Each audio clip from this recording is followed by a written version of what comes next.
I started to write about film almost by accident. I was being an academic, or I was trying to be an academic at the time. I never did film studies, I was actually doing languages, and then there was one film that I really wanted to write about, and I wrote about it in an academic context. I wrote about it for an academic journal, which was Paul Schrader's Cat People. And I don't really know now why it was that film that caught my imagination, but somehow it did, and I realised there was something about film that I now needed to think about, in a more complex, worked over way, in the same way I was writing about literature. Anyway, later on, I ended up writing about music in the NME, because music was in a way more my passion than film at that time. And I started writing regularly about music there. But I walked into the office one day, and the film editor said, "Oh, you're into film as well, aren't you?" And I said, "Yeah." And he said, "You're into French film?" I said, "Yeah." Well, do you want to go to Paris and interview Claude Chabrol? And I had a great interview with Chabrol. It was the first film interview I ever did. And then I just ended up writing more and more about film. And by the time I was ready to abandon academia, because at that point I'd completed my thesis, but I'd become a little allergic to footnotes, but also really kind of hooked on the bug of journalism. I was hooked on writing about things fast, and they would come out fast, and that sort of rapid response, rather than the then very slow pace of academia. So the NME took me eventually to City Limits magazine, and I was music editor there for a while. Then I became film editor, and at that point, I'd gone down that path, and there was no turning back, and it was great. No, my day job is writing about film, and it has been for a very long time, and I'm very lucky in that way, and I'm diversifying now. I'm doing other things, including teaching, and I've actually done some screenwriting that I've been paid for, and I'm trying to make films, but I'm still largely my living is from writing about film, which is becoming an incredibly hard thing to do. I mean, it's very rare that one can do it now, and I guess it's because I entered the game at a certain stage, and I've been doing it long enough, and I've been doing it in different contexts. I've never been full-time in one position. Well, not for a long time. I used to work on Sight and Sound, and I used to work full-time at Sight and Sound, but since becoming a freelance critic, I've always diversified. I've always written for lots of different people, and when I was working at the Independent on Sunday, I would also turn up in different places as well. But the most the long-term thing I had was for about 12 years as critic on the Independent on Sunday. I don't think my work in film has affected the way I write about it. It's probably the other way around. It may be that any film critic who makes films at some point or another is making them partly as a critic. I think once you're a film critic, I think you see the world as a film critic in some sense. Whatever you do, it's going to affect that. I don't think it's true actually that film critics are frustrated filmmakers. I mean, lots of critics and lots of practicing critics I know say they have no interest in making films at all. But I think at some point, you might feel the desire to kind of engage because you want to know what the process is about and how it works.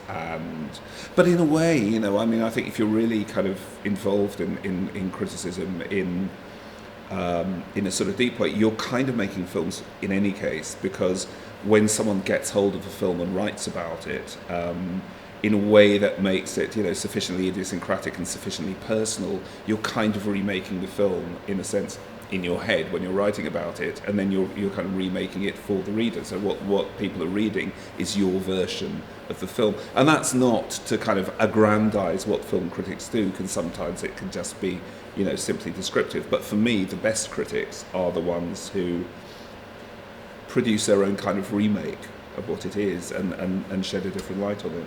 Well, at the very basic level, it can be a consumer guide, but I don't think that's terribly interesting, because anyone can say I loved it, thumbs up, thumbs down, and give it, a number of stars.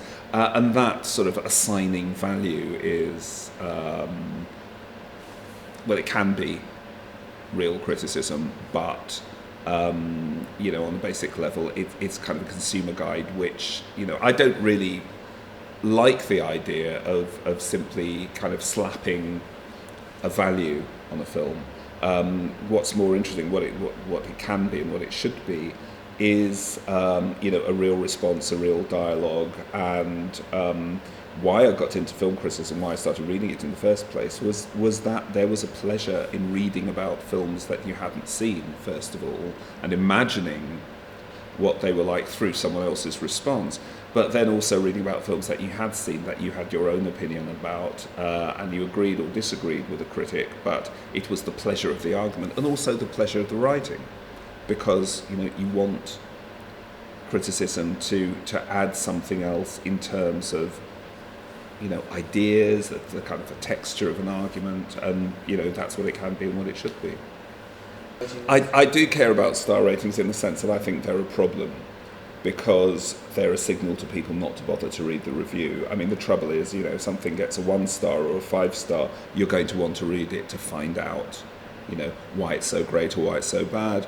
If things get a 3-star, often you don't bother. Now, the problem is, the really interesting films, sometimes they're bound to be 3 stars, because the more kind of interesting and troubled and complex and nuanced a film is, the harder it is to say all-out masterpiece or all-out turkey. And, I find when I have to give reviews, when I have to give ratings out of 5, for example, I very, very rarely give a 5 or a 1, because something would have to be extraordinarily bad or extraordinarily good, and I want to use those in moderation. I think they're harmful. I mean, not least they're harmful for critics, because it stops people reading your most interesting stuff, and the most interesting stuff is going to be the thing that demands kind of, a nuanced argument, and therefore probably 3 stars. I mean, one of the problems of a lot of genre writing is that, if you love superhero movies or horror, and you have a kind of religious devotion to that field of cinema, you're going to get very excited about the new Avengers film, or very hostile towards it, and it's going to be in a way out of proportion to anything that might be a more measured response. I mean, the problem is, it may be that a lot of that cinema is impervious to criticism in some way, also specialised that there's less and less that you can say about it. But one of the problems is that the more criticism becomes a kind of fan response, and the more critics are simply, signalling their excitement about the changes in Wonder Woman's costume or the redesign of Thor's hammer, that becomes something else entirely. And of course, there is a lot more of that. I mean, what you really want is some kind of dialogue about the big picture, simply what it all means and how these films fit. Not necessarily in terms of industry politics, but about how they're changing the way we see cinema, the way we experience cinema, the way that acting is changing, the way that the role of the filmmaker is changing, all those things. And of course, these are very kind of lofty criteria, and that they're very hard, for most people. The most you'd have is like an 800-word review. So you want these kind of ideas somehow sort of implanted in your writing, probably in as subliminal a level as you can manage. But those ideas sort of have to be there at the back of your mind. And actually, I think a lot of film writing now is really, it's on the level of gossip, really, rather than, rubbing the ideas together or asking the questions. I think one should be, suspicious of certain filmmakers, being regarded as gods. I mean, it was very funny seeing Josh Whedon the other day sort of appear and be... I'll say it again. It was very funny seeing Joss Whedon appear the other day and in the Odeon Leicester Square, and it was suddenly like the Godhead had appeared.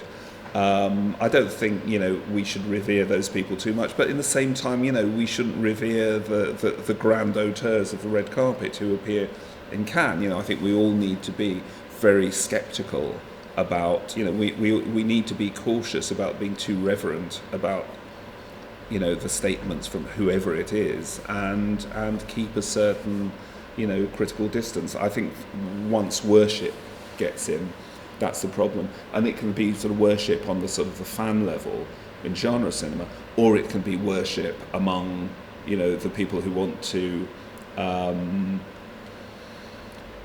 to kind of consecrate the great gods of cinema. And there are a lot of people who will, be absolutely unconditional. It's a very sort of European thing to be absolutely unconditional towards, the grand auteurs, but they're fallible too.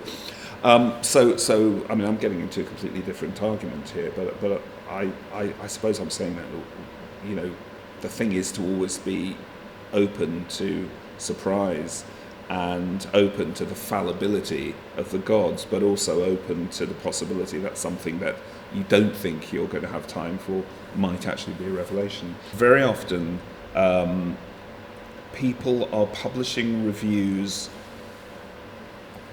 that are kind of based on the understanding, you can't wait to find out what this film is like, so we're going to tell you. And it's the idea of, the long-awaited payoff, the verdict.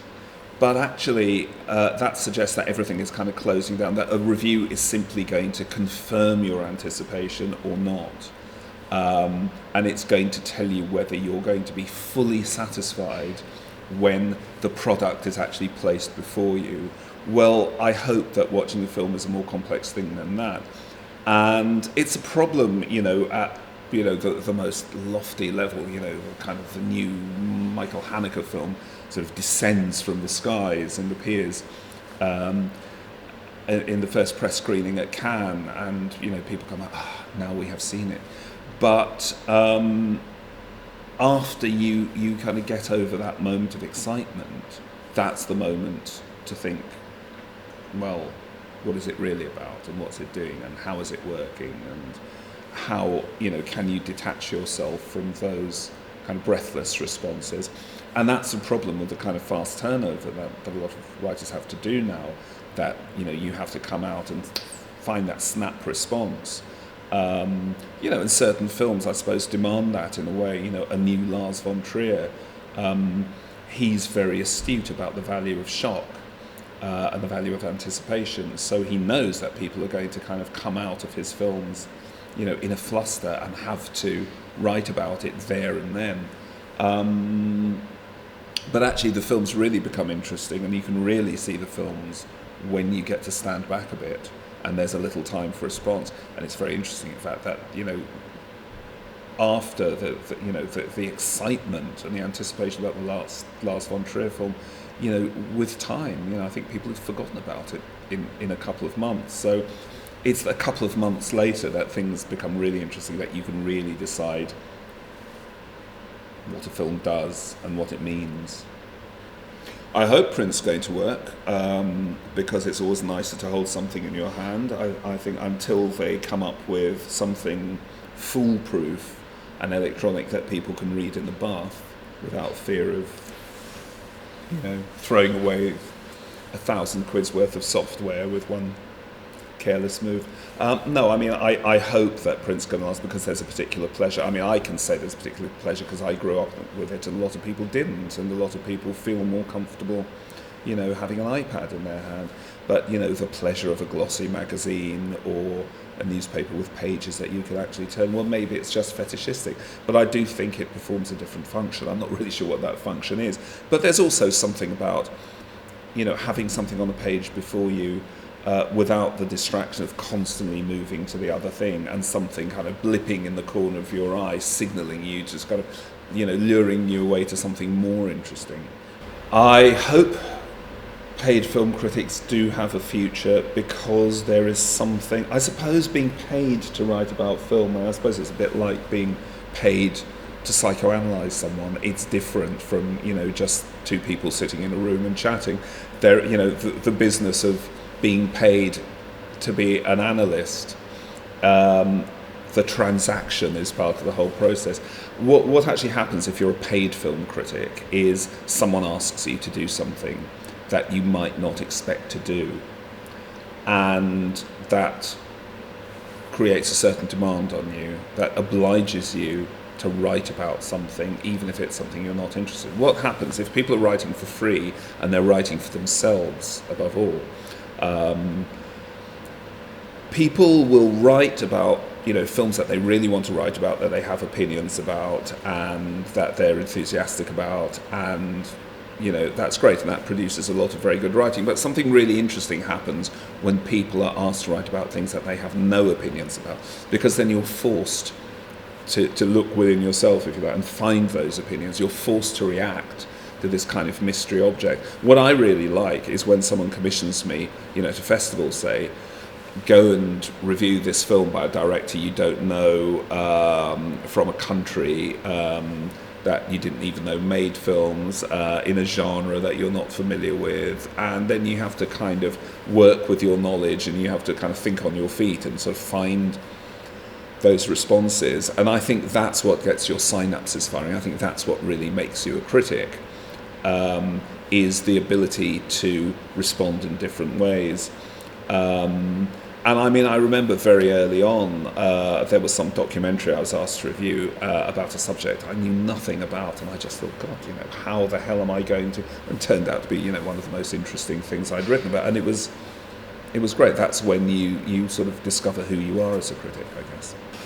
Yeah, what's really exciting about reading great critics is, you know, you discover a personality and you discover a sensibility, and the most exciting critics for me are the ones who are not sort of simply steeped in cinema, but have some kind of take on the wider world and different areas and different arts, and who have a kind of a take on things, and above all, a voice. I mean, this is, you know, why people get quite sort of religious about Manny Farber, because, you know, he was a unique personality. He didn't write or think quite like anyone else. Critics like Judith Williamson, who created a very kind of distinctive political style of thinking about film. I mean, David Thompson is a very singular critic. Jonathan Rosenbaum, another very political critic, who's obviously very steeped in the politics of the world as well as the politics of the cinema. But people who have a, you know, a wider range of references, because when it's just about film, it can become very arid and very self-referential.